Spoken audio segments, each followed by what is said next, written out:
ова издание на Астрорум повторно голема звезда. Меѓутоа, мислам дека ни е прва од доменот. Учесник бил на многу меѓународни собири, бил во дружба со многу познати луѓе, инаку има дипломирана југословенска книжевност во класата на големите Гане Тодоровски, Харалампие, Поленаковиќ, Димитар Митрев, и сигурно ќе претпоставите дека ќе разговараме со некој академик. Но јас ќе ви кажам дека ќе разговараме со господин Зоран Михајлов, еден од првите македонски коментатори, спортски новинари, кој што ги постави стандардите на спортското новинарство, не само во земјава, туку и многу пошироко, бидејќи за тоа има добиено и признанија и надвор и дома. Што би рекле луѓето со човек, професионалец со сите нишани. Добре дојдовте во Астрорум. Добро дојдов. Поводот е голем. Вие сте автор на книга Спортски истории, во кои што пренесувате само мал дел од средбите со познатите личности, со македонските спортисти и сведочите за големи настани во доменот на спортот во земјава. Кажете ни како тргна приказната со спортските приказни и вашата спортска животна приказна. Па спортските приказни, Бранка, дојдоа како резултат на големото искуство што го имам како спортски новинар повеќе од 50 години, па колегите вака, бидејќи пишувам редовно во Нова Македонија, ги подсетувам читателите на минатите звезди, потоа на наша ТВ ги представувам оние легендарни личности во македонскиот спорт и ми велат, па еве, имаш мноштво материјали, собрана е целата македонска спортска историја кај тебе, па направи нешто за да остане. И јас седнав и направив, ги собрав тие материјали, ги редактирав и потоа знаеш како оди приказната кај вас во Арславина тамо. А добро е што и уредникот на книгата вака се интересира за спорт, станува збор за Бисера Бендевска, па често бев изненаден, например, кој ќе дојдев до Вардар или до Пелистер нешто, и ќе ми рече, ги знам. Од каде знам, вика, следев и така. А те сепак од помладата генерација, но со завидно познавање на спортските фигури, настани, затоа што и самата живо го следи спортот. Па токму тоа ме импресионираше и така, викам, ајде сега да седнеме, да ја средиме книгата, ја средивме, излезе од печат и сега ќе видиме каков ќе биде приемот кај читачката публика. Мислам, оние што се задоени со спортот, би рекол, сигурно ќе ги заинтересира книгата и ќе земат да ги прелистаат оние поглавја, ги има неколку. И но тоа не е обична книга, извинете, транскрипции на она што ги правевте спортските истории на наша ТВ, туку гледам дека се тематски, дека следите една хронолошка линија, следите една ги редите луѓето по важноста според спортот, а најмногу она што најмногу сте следеле внатре, атлетиката, борењето, пливањето и секако неминовно фудбалот, но и боксот секако, и боречките вештини. Моравте да се оградите, да се ограничите на, бидејќи претпоставувам дека вашите приказни одат многу пошироко, многу подлабоко, многу во поголем обем. Точно каже, еве некои например и пред мене се обидуваа правеа, меѓутоа тие хронолошки ги редеа по години или по спортови и резултатите онака сувопарно. Во прво коло победник над мексиканецот, тој во второ коло на тој.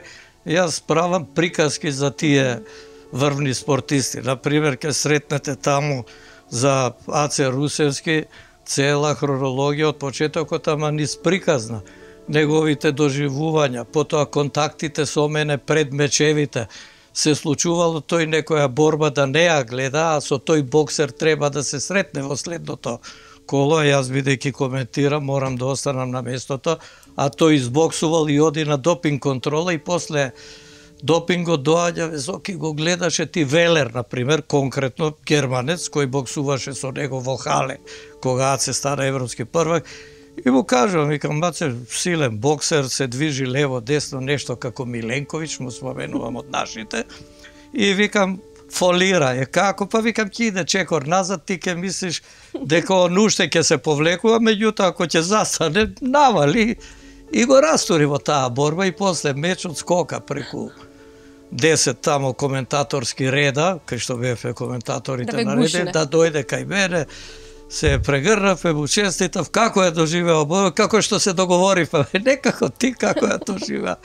И така, тоа се интересни моменти од мојот спортска, може така да речам. Сериозно ве сваќале зашто сте били душни, едва и чекале странските спортисти од другите тимови да разберат нешто за нашите репрезентации, да ја најдат Ахиловата петица. Имате ли во таа смисла некоја интересна случка? Има.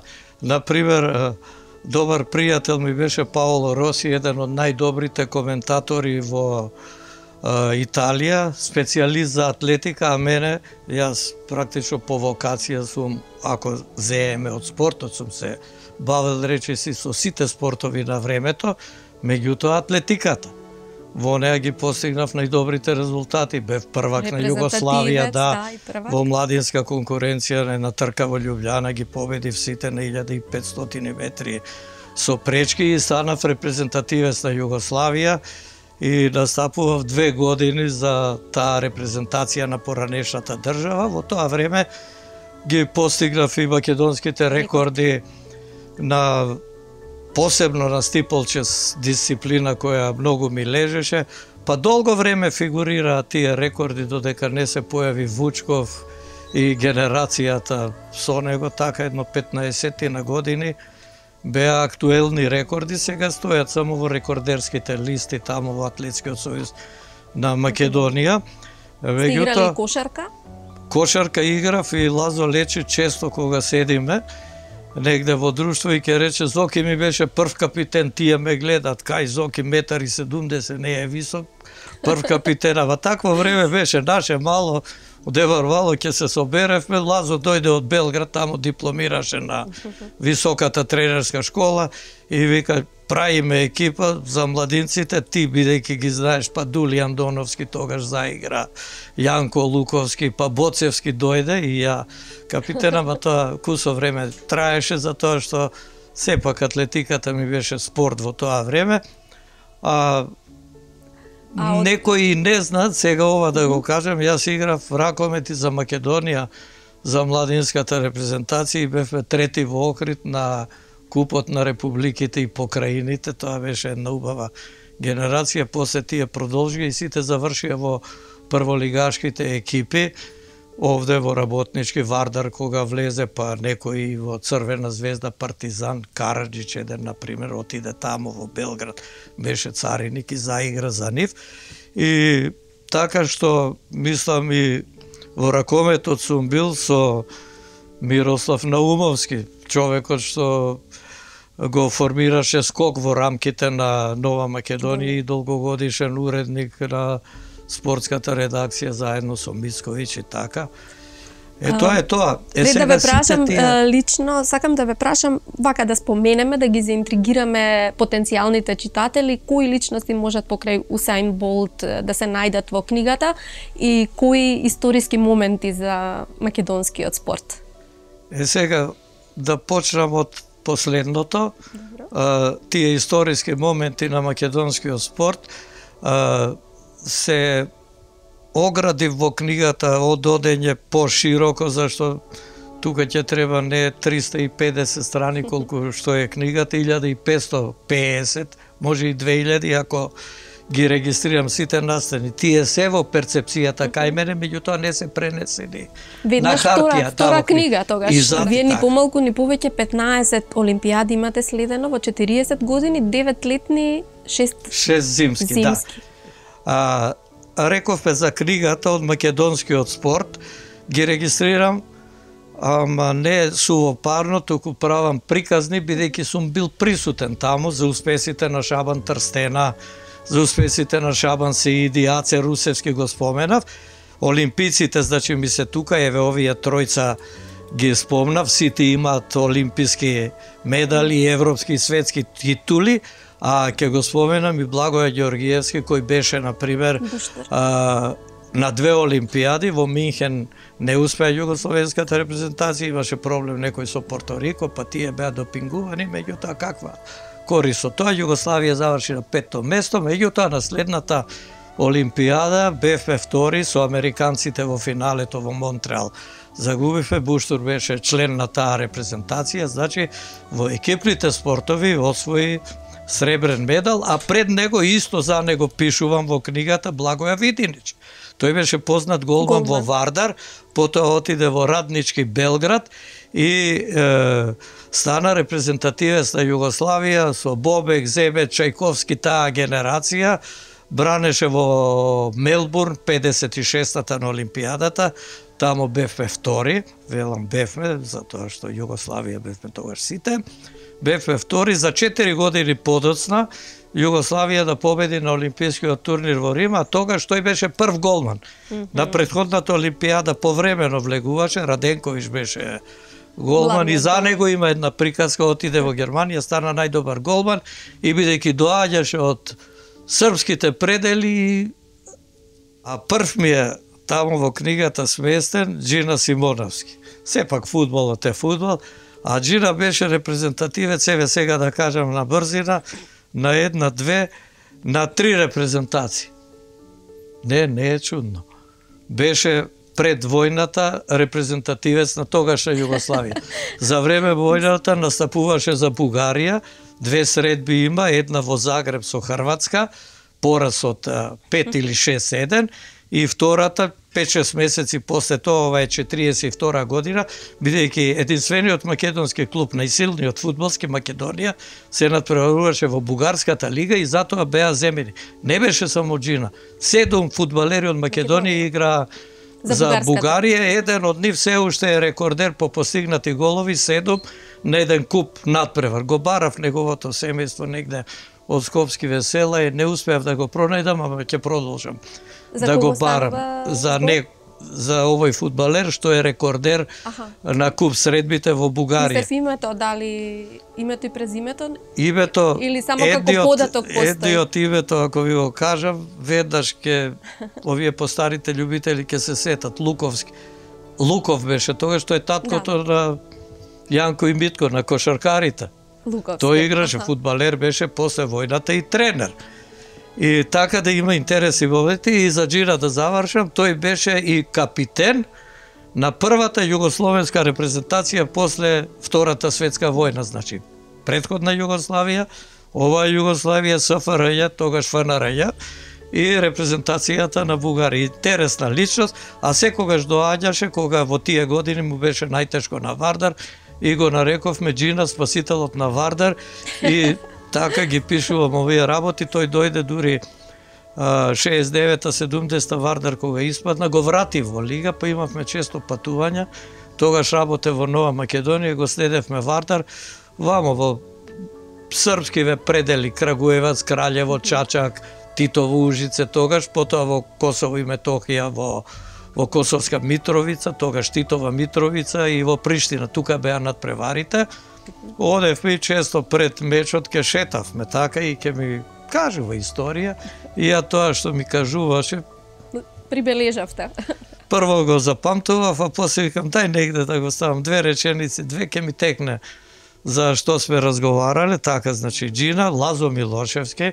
Лазо Милошевски малку ми беше и тренер, меѓутоа болеста рано го изеде, така да кажам, рано ја напушти животната сцена. Тој беше прв пак во поединечните спортови македонски спортист што учествувал на едно европско првенство во Брисел 1950 година, трчаше 400 метри и во штафетата 4 пати по 400 метри. Од таа штафета се уште е жив тој што трчаше во третата измена, Рачич, словенец, па негде на кај 100-та година ја тера.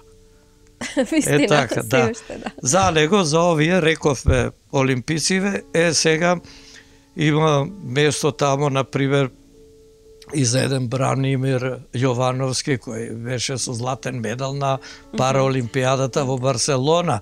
Потоа Стојна Вангеловска. Стојна беше капитен на репрезентацијата, која го освои второто место и што е интересно, таа беше градител на последната акција на југословенската репрезентација против Австралија, проигруваше со Дорник, со Мујазиновиќ, дојде до арпути на топката и во последна секунда кош и ги победуваме 57-56 и прв пат Југославија во финале на еден олимписки турнир. Значи среброто беше обезбедено, после со американките загубија. И така приказката за Стојна тука, за Владимир Богоевски, има едно поглавје, 2 капитена и 1 златен параолимпиец, значи Стојна ја спомнав, параолимпиецот Бранимир го спомнав, тука и Владимир Богоевски кој беше главен играч на југословенската одбојкарска репрезентација и беа 5 или 6 на Олимпијадата во Москва, а тренер беше пак наш човек Таки Джиков. И имаше уште двајца наши, Горан Србиновски и Александар Тасевски во таа репрезентација. Сето тоа е напишано низ разговор, низ изјави, низ сеќавања за Богоевски. Што мислите, луѓето како ве перципираат, односно кога ќе се спомена вашето име, покрај тоа што ве врзуваат за олимпијадите, дали мислите дека ве врзуваат посебно со еден спорт? Па, сега вака да кажам, гледачите, оние повозрастите знаат, јас, например, дојдов во МТВ од Нова Македонија, па и таа мала историја да ја кажам. Од студентски збор? Студентски збор и млад борец, само пишував како гимназијалец. Потоа доаѓам во Нова Македонија 64-65 и поради тоа доаѓање во Нова Македонија млад ја напуштив атлетиката, инаку можеше да стигнам подалеку, но морав, бев ангажиран на работното место, сабота и недела сите настани, а сабота и недела тркит. А јас морам да одам да известувам од работнички кошарка, од Вардар одбојка или ракомет, Републичка лига, Југ, Пролет, или пак во автокоманда таба Скопје, МИГ подоцна, па девојките од тогашната екипа на МИГ, Кале беше едно време, влегува во прва лига 76 година, па правевме преноси од тамо, кај што е салата во автокоманда, беше отворено игралиште за граден. После тоа се изгради и стана така како храм на ракометот, би рекол. Тоа е тоа.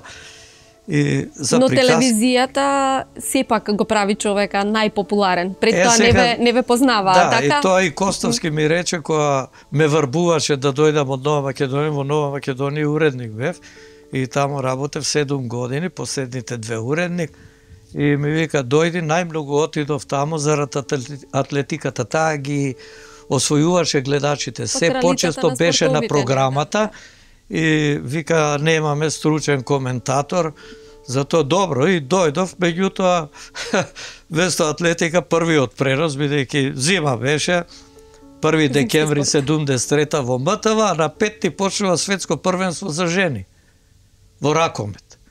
Во Сараево прво, па потоа во Загреб полуфинале и финале во Пионир, и тука југословенките стана светски првенки и коментарите поминаа супер, бидејќи победуваш. Кога победуваш и коментаторот е добар, навива, вика, прави. Кога губиш нема викање, ќе речат кај бе овој се загуби. И така, после дојдов во телевизија, тука работев, олимпијади, тука бевме добра екипа, Атанас Костовски го спомнав, Никола Солдатов, од него многу научив, значи беше еден човек со една широка наобразба, култура и секогаш подготвен да помогне на помладите, па тамо беше покојниот Иван Мировски, специјалист за кошарка, бивши кошаркар, па потоа Драган Михајловски дојде, а го затеков тамо Ристо Ничевски, тој во канцеларијата, десно таблата зад него и шаховските фигури ги мрда. И така, тоа беше екипата. Ама голема конкуренција се надпреварувавте не само со Југославија, туку со светските. Да се одржи едно ниво. Бевте дел од спортскиот преглед. Спортскиот преглед одеше прилозите од Македонија на македонски си одеа. Проблем имаше со филмоите, тогаш немаше касети, зборам за минатите време. Да не се скине и викам, леле, сега бидејќи директно се вклучуваме, Вардар Риека, например, 3-1, головите ова и сега влегуваш у студио, кажуваш вовето ова и сега чекаш головите кои ќе дојдат да не се скине таа лентата. и ќе има црна слика и ќе искочи несериозна работа и монтажерите внимава некојаш по 2 селотейпа и од таму и од вамо лепеа само да не се скине лентата додека оди живо, да, во спортски преглед.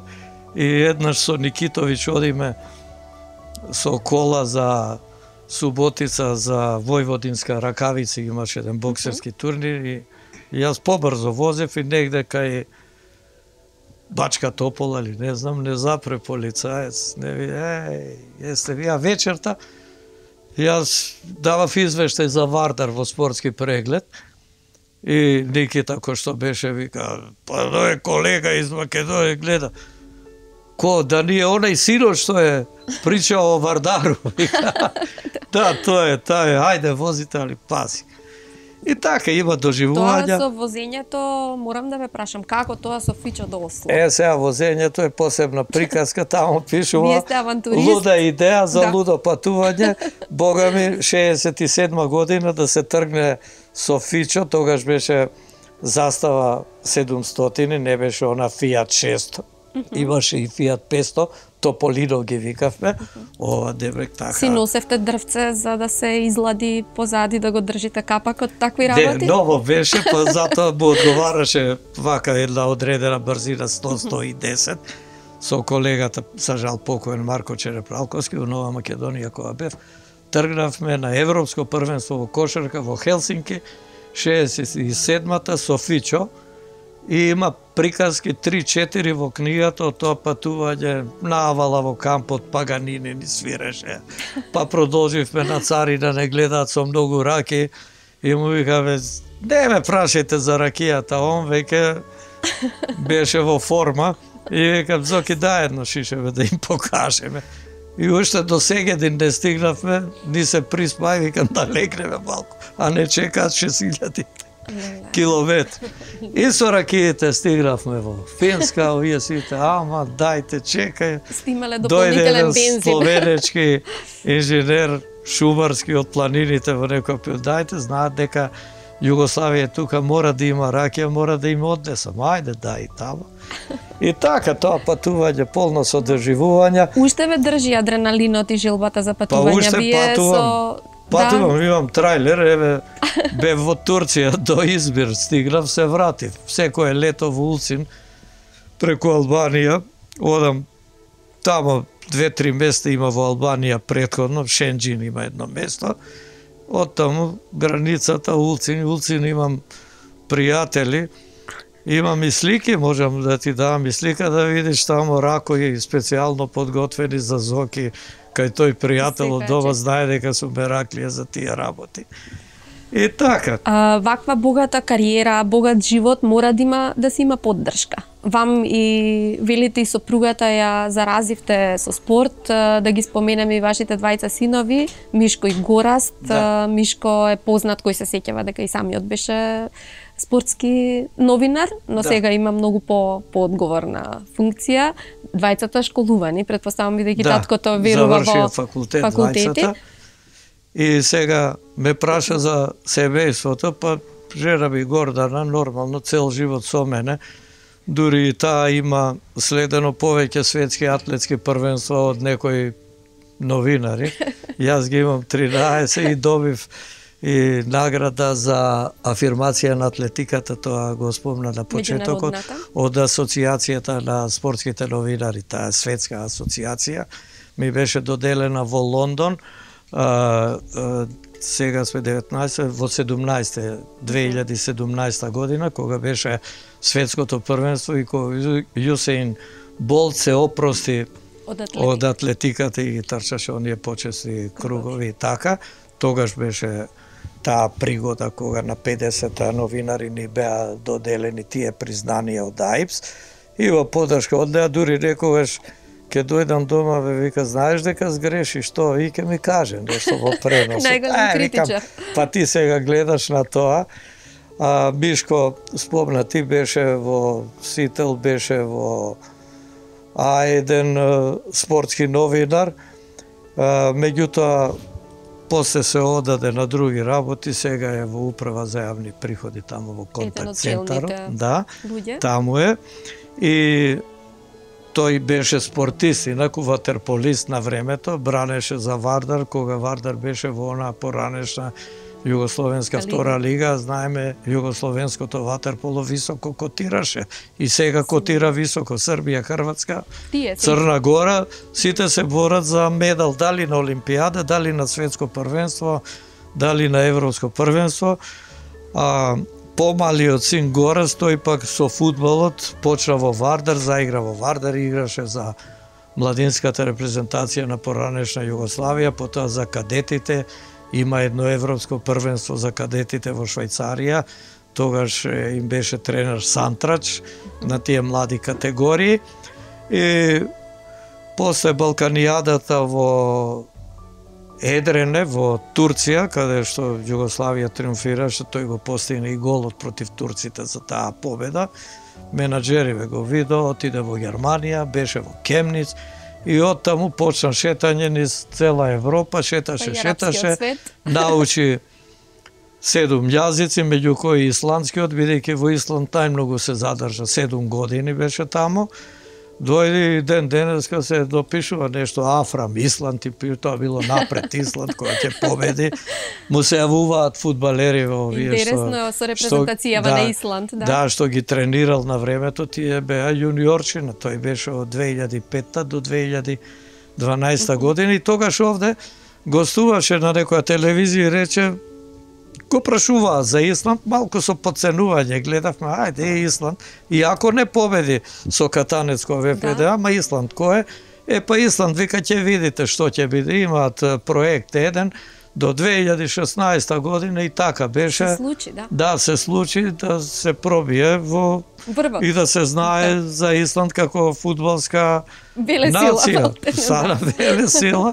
Сега е тренер на Борец во Велес, први се во втора лига, 8 бодови предност имаат, па дај Боже да издржи да влезе во прва лига, инаку предходните 3 години со Ѓоко Хаджиевски беа и Коки Аврамовски во арапскиве држави, најнапред во Саудиска Арабија, беа во Даман. Абу Даби. После тоа отидоа во Дубај со Хата, инаку Хата клубот е 100 километри од Дубај, ама сите се во Дубај, одеа на надпревари во Хата кога беа домаќини и потоа во Ал Дафра во Абу Даби, последниот ангажман им беше тамо до минатото лето, до јуни, и се вратија и после тоа го презеде Борец и еве сега добро му оди, па ќе видиме како ќе гура пролетва.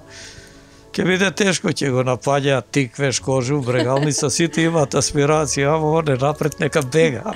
Ве гледам со каков ентузијазам зборувате, со каква енергија. Цело време зборуваме за позитивни убави работи и сега морам неминовно да ве прашам што ни се случи со спортското новинарство, што ни се случи со спортот, што ни се случи со еланот конечно, бидејќи вие сте поживи во овие коментари, одошто нашите коментатори ќе ми простат честно исклучоците, но впечатокот е тој. Види, Бранка, точно тој е впечатокот, имаш право, добро си перцепирала каква е ситуацијата во спортот и спортското новинарство. Спортот, иако има вложување, се уште немаме една стратегија како да го подигнеме, многу едноставно да видиме словенците, да видиме други, и не треба многу памет тука, почни од дечињата. Еве баш некни Таки Джиков на МОК на годишната конференција, искусен стручњак, рече дајте да почнеме од градинките, дечинава, ама да има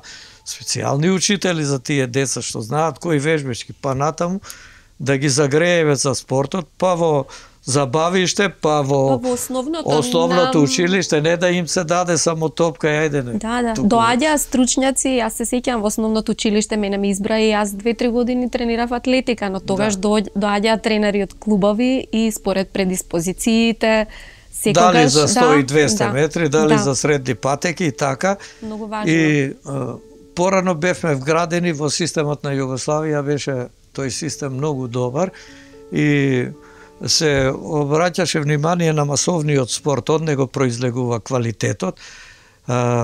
постарите се сеќаваат кога дојде во МТВ, токму по иницијатива на Никола Солдатов и Костовски, вика Зоки атлетичарци, дај нешто масовно да правиме, викам кросеви, важи, тргнавме кросеви по градови, по местни заедници, не ми беше тешко, јас не бев коментатор само за олимпијади.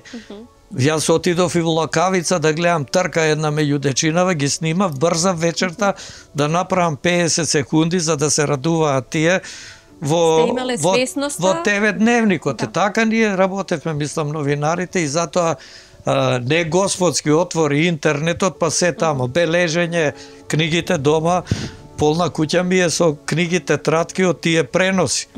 А вие гордо зборувате за Атанас Костовски, зборувате за Солдатов. А добро, како е можно некој да не го искористи вашето менторство? Па дали добро, има сега интерес? младиве се знаат, сега нема мене да ме прашуваат, они знаат од овие моменти се почнува, се заборава она виратото, така што оние што искористија од моето знаење, од знаењето на Иван Мировски, од знаењето на Таско, на Солдат, и ден денеска се коментатори во МТВ. Нова Македонија школата, навистина беше школа, бидејќи тамо ги научив тие основите на спортското новинарство, а ова за на факултетите има интересирање за спортско новинарство. Ова ќе го кажам од личен пример. Бранко Радовановиќ, кој бе во телевизија, тој професор, не знам, можда уште е тамо, ама веќе во години е, ме вика Зоки, дај бе едно предавање за спортско новинарство, доживувања твои, ма немаше место во... Сигурно има интерес, да. Не беше амфитеатар, тоа голема сала, полно и чуле, кој е ова, и за време јас па се расположив и ко почнав, скоро еден час и доаѓа полна сала на крај и вика, ќе те викам пак, немој ме пак викам, ако ме викаш треба професор. Сега да не заборавам, морам да ги споменам Дики и Атина Бојаджи, ти ги спомна, јас поминав на друго нешто. Дики и Атина Бојаджи, врвни маратонски пливачи, Дики светски првак од Капри Неапол, Атина светска првенка од Охридскиот маратон, и тоа првиот во 62 година. Нив двајца, потоа Нико Нестор, да го споменам, Ламанш први од 59 година, 10 години по него Атина Бојаджи, една од првите жени што го преплива Ламанш, потоа 2009 година Томи Стефановски го преплива и 2010 Игор Димовски. На неговото препливување бев жив сведок како изгледа сето тоа и какви се маките да се плива по тие води, кои често ја менуваат струјата, брановите часот тамо, часот вамо. Момчето се мачи во водата, а вамо големи бродови товарени минуваат, танкери и ова, како ништо да не се случува овдека. Се води голема борба за да се преплива каналот, зашто желба на секој маратонец, како што е на спортски новинар да учествува на светски првенства и олимпијади, желба нивна е да се преплива Ламанш, и желба моја беше да го доживеам тоа, затоа што во разговорите со Нико и Атина ми кажуваа за тие маки, ама вака ги видов тамо, и ги гледав маките и на Охридскиот маратон, надвор некои маратони, и нема да го заборавам, тоа во книгата го пишувам, Ате дотука бил. Атина мислела готово, нема излез, насред море, бранови од сите страни, во Либан, кајшинава однесени тамо вамо, леко Радич која следи го нема, таа почнува да повраќа, не може да плива веќе, и вика, гледам брановите натаму одат, и вика, ајде со нив да ми ја полесно, белки одат на кај брегот, и тогаш си помислив, и така има еден наслов, Ате дотука било, и за среќа ви сте веќе после половина час или еден час таа борба, светилка гледа кајчето и леко, Ате, вика, го чув гласот.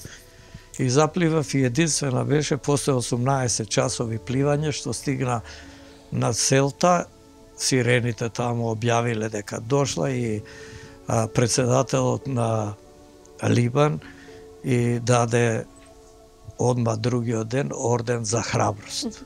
Вистинска и храброст. многу се гордееше со тој ордер, ама маките претходно се незаборавни, така ми ведре.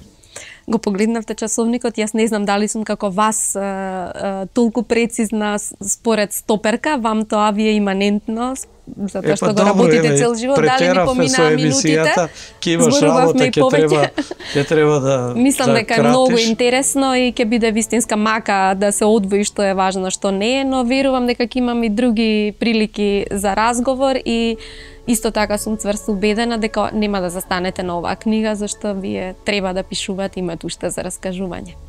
Па нема да застанам сега, преокупација ќе ми биде тоа покрај оние, да речам, редовни обврски што ќе ги имам во наша ТВ, да продолжам со легендите тие што ми останаа да ги доснимам.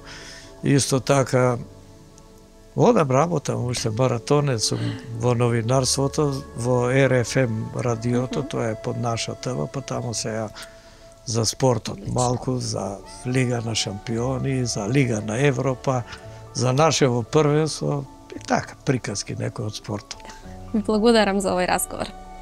И тебе исто ти благодарам што ме покани во оваа емисија, во која што ја најавуваме мојата книга Спортски истории. Благодарам.